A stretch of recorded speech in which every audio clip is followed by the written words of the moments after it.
My question for you today is, what are you measuring yourself against when it comes to personal assessment and inner battles? I believe the standard that Yeshua set for us is found in the greatest commandments. I call this the scripture of alignment, because every battle you experience is not outside of you but within you. When your heart, mind, and soul align with these commandments, inner conflicts dissolve.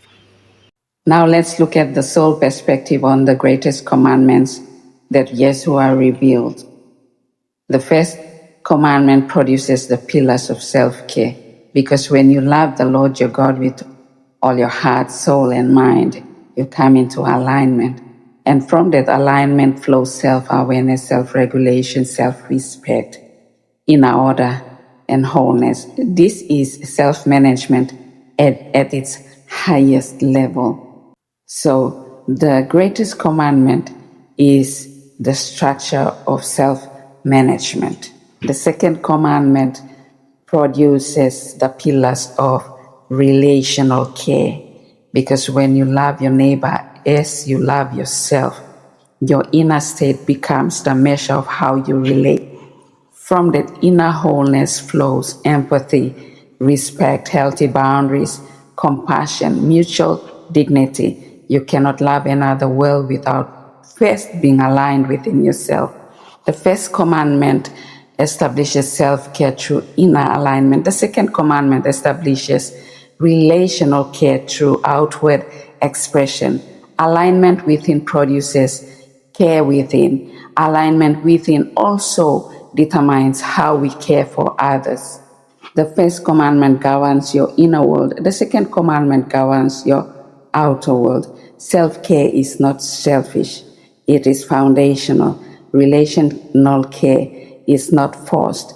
It is a natural overflow when your heart, mind, and soul are in alignment. The real power lies in self-awareness and acceptance. Your soul needs this. When you understand your values and your strengths, the opinions of other people do not matter. They lose their grip on you. You start to live simply and authentically, and not trying to keep up with standards of other people, but start to love yourself and respect yourself. Then everything else will follow naturally.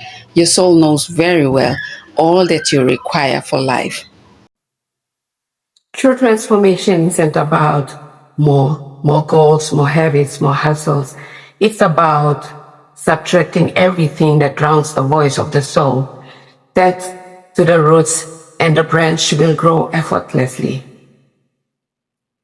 Your mind is the branch, pruned, polished, and Instagram ready.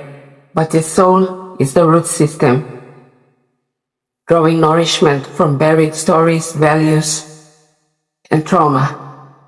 Neglect the roots, and no amount of branch trimming will save the tree. What is the work of the soul? The work of the soul is to guide you into truth, alignment, and purpose.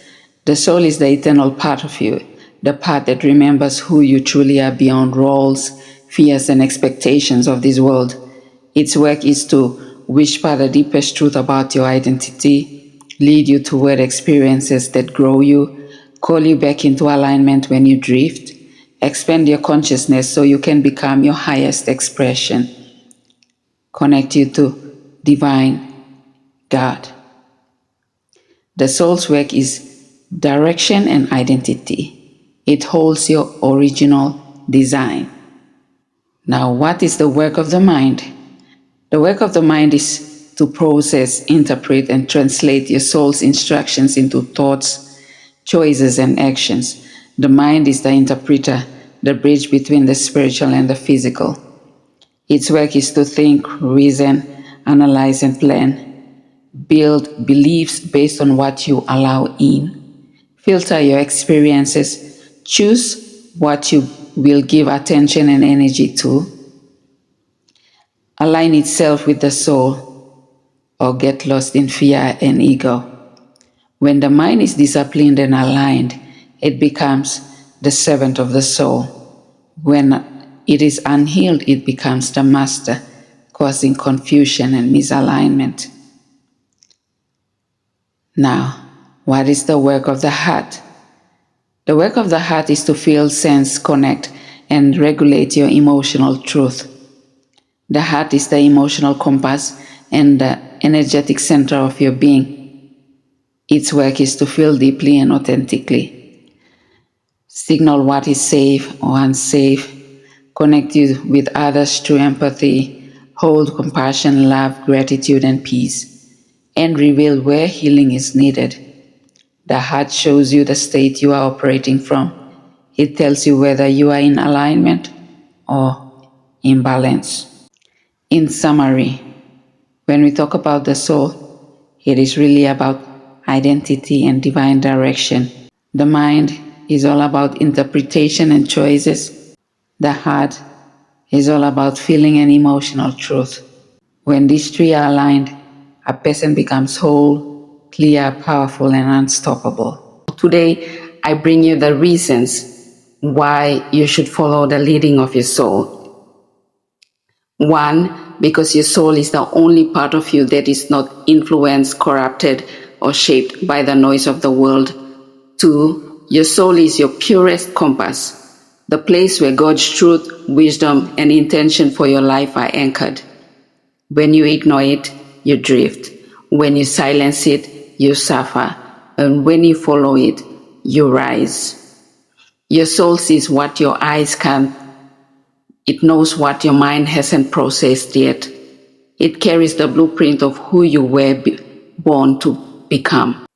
Following your soul matters because it aligns you with the true purpose, not the purpose others expect from you, the one God breathed into you.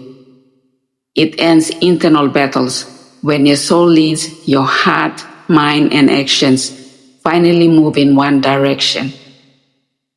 It protects your energy. Your soul senses danger, deception, and misalignment long before emotions do. It guides you into peace. Anything your soul leads you toward carries peace, even if it challenges you. It keeps you authentic. Your soul brings you back to who you truly are beneath labels, fear, and expectations. And lastly, it is your lifeline to divine truth. The soul does not lie. The world does. The ego does. Fear does. Soul never does. Now we are going to talk about soul postures. Before we proceed, let's define what soul posture is. The word posture does not mean the physical position of your body. It means the internal stance of your soul, the way your inner being positions itself in order to stay aligned with truth, purpose, and divine flow.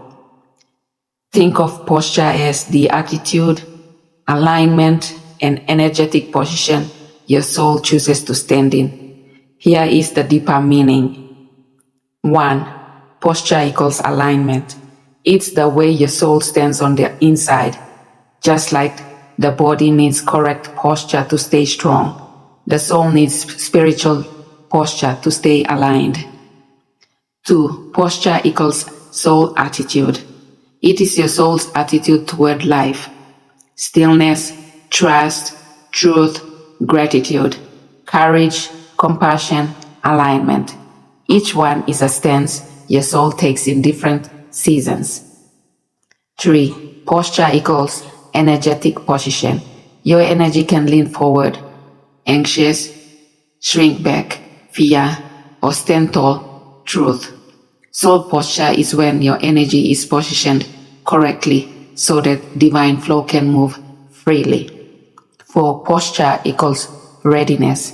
A posture prepares you. Stillness prepares you to hear. Gratitude prepares you to receive. Courage prepares you to step forward. Alignment prepares you to fulfill purpose. Posture equals spiritual readiness. 5. Posture equals soul's default setting. It is the place within you return to when life shakes you. Some return to worry, some return to fear, but the soul rooted in posture returns to truth.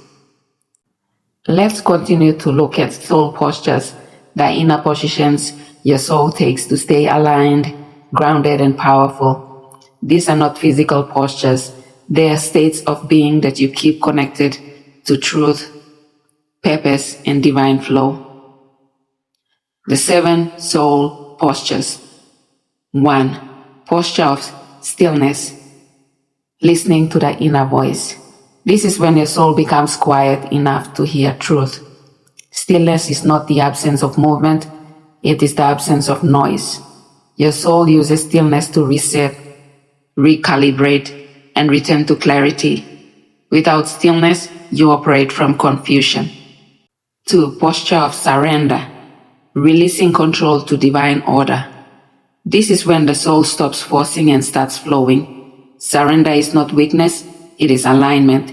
It says, "Life, I trust your intelligence. Lead me." In this posture, miracles move, opportunities open, your path straightens. 3. Posture of truth, standing unshakably in who you are. This is when your soul refuses to shape shift to fit people, culture, or expectations. Truth is your soul's natural stance. When you choose truth, everything falls away. 4. Posture of gratitude, seeing through the eyes of abundance. Gratitude lifts your energy and aligns you with divine provision. It shifts you from survival mode to creation mode. In this posture, blessings find you quickly because your soul is open. 5. Posture of courage, walking through fear with inner authority. Courage is the soul standing tall. This posture reminds you that fear is not a wall, but a doorway. Your soul does not see danger the way your mind does. It sees expansion. 6. Posture of compassion, radiating understanding, not judgment. When your soul is in this posture, you see people's wounds, not their actions. You speak healing, not condemnation. This is the posture that makes nurturers, empaths, and soul leaders powerful without being drained. 7. Posture of alignment, being one with your purpose. This posture happens when your heart, soul, and mind are moving in the same direction. You know what you are here for. You stop fighting yourself. You become magnetic. Opportunities, people, and blessings gravitate toward you. Alignment is where your power lives. Alignment is where destiny opens. Let's answer the question, when you have a soul, do you need a mediator?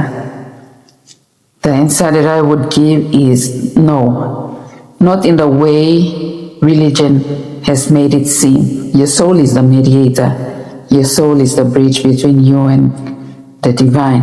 Your soul is the place where God breathes, speaks, guides, and reveals truth. Your soul is the direct access point into the spirit. A mediator is only needed when there is separation, but the soul is the part of you that was never separated from God. Remember, God breathed into the man's nostril and he became a living soul. And here's the truth. Your soul is your God connection. It is the divine spark in you, your original design, your true identity, your eternal awareness. It doesn't need anyone to speak for it because it already speaks with God. 2. Christ came to awaken your soul, not to block it. Christ did not come to stand between you and God. He came to remove the illusion that anything was between you and God. His message was simple. The kingdom of God is within you. The Spirit is within you. You and the Father are one in truth. A mediator is not needed when a soul is already one with the source. The only thing that ever needed mediation was the mind. The mind can be confused, conditioned, fearful, or disconnected. The soul is never confused. It always knows. Most times religion mediates because people are living from the mind, not the soul. But once the soul wakes up, you hear God directly, you feel truth directly, you receive guidance directly. The need for external mediation dissolves. 4. True spiritual teachers guide you back to your own soul. A true leader doesn't become your mediator. They point you back to the place where God already lives inside you. Anyone who claims you need me to reach God is not speaking from the truth. When you are soul-led, you don't need a mediator. You become the living connection. You become the meeting point of God and human. Whatever that flows from your soul is you expressing God. Example, I am a soul writer. I write by inspiration. I am expressing God. Righteousness simply means living according to your soul's original design. It is not about copying someone else's path or forcing yourself into a mold that doesn't belong to you. Each soul carries a unique blueprint. Each person walks a journey written only for them. So your lessons, experiences, and breakthroughs will never look exactly like someone else's. That is the beauty of divine individuality. To be righteous is to honor the truth of who you are, to follow the inner compass of your soul, to live in alignment with the wisdom God placed within you. A whole soul naturally lives in righteousness. 1. A soul does not struggle to live righteously. When the soul is healed, aligned, and whole, righteousness is not an effort. It becomes natural expression. You don't have to force good behavior. Goodness flows from who you are. 2. Righteousness is not perfection. It is alignment. Many people think righteousness is about strict rules or flawless conduct. But spiritually, righteousness is alignment. Your soul, heart, and mind working as one. 3. The Hebrew meaning, living according to your true identity. In Hebrew, righteousness means tzedek or tzedakah, carries the meaning of living in harmony with your true nature, your inner truth, your God-given identity. It is living from the soul, not from fear, pressure, or guilt. 4. Righteousness begins in the soul, not in behavior. Actions follow alignment. When the soul is clean, the life becomes clean. When the soul is peaceful, the choices become peaceful. 5. A fragmented soul struggles. A whole soul flows. A wounded soul fights temptation, confusion, and emotional chaos. A whole soul flows in clarity, compassion, integrity, and peace, because that is its natural state. 6. Righteousness is the fruit of inner restoration. Healing brings obedience. Wholeness brings wisdom. Alignment brings righteousness. 7. When you know who you are, you know how to live. Identity produces behavior. When your soul remembers its divine truth, righteousness becomes a lifestyle, not a burden. Faith from soul perspective is not blind belief, it is inner balance. When you listen to your soul, you are guided by truth rather than noise, by wisdom rather than fear. The soul does not rush or compete. It anchors you in who you are. It keeps you grounded when life shakes you, steadfast when doubt whispers, and content even in uncertainty. This is faith, not in outcomes, but in your inner knowing. Faith is trusting that the soul already knows the way. Psalm 139 verse 14. I will praise thee, for I am fearfully and wonderfully made, and that my soul knows very well. Mark 8:36. What does it profit a man to gain the whole world and lose his own soul? Pain, suffering, and challenges are not curses. They are part of your soul journey, inevitable, purposeful, and divinely timed.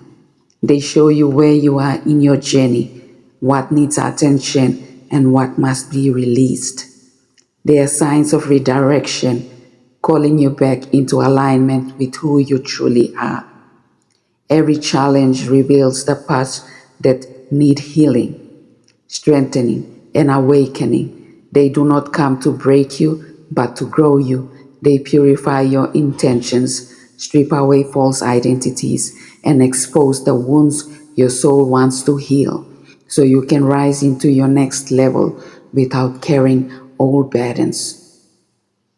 Pain is the soul's teacher, suffering is the soul's mirror, challenges are the soul's compass.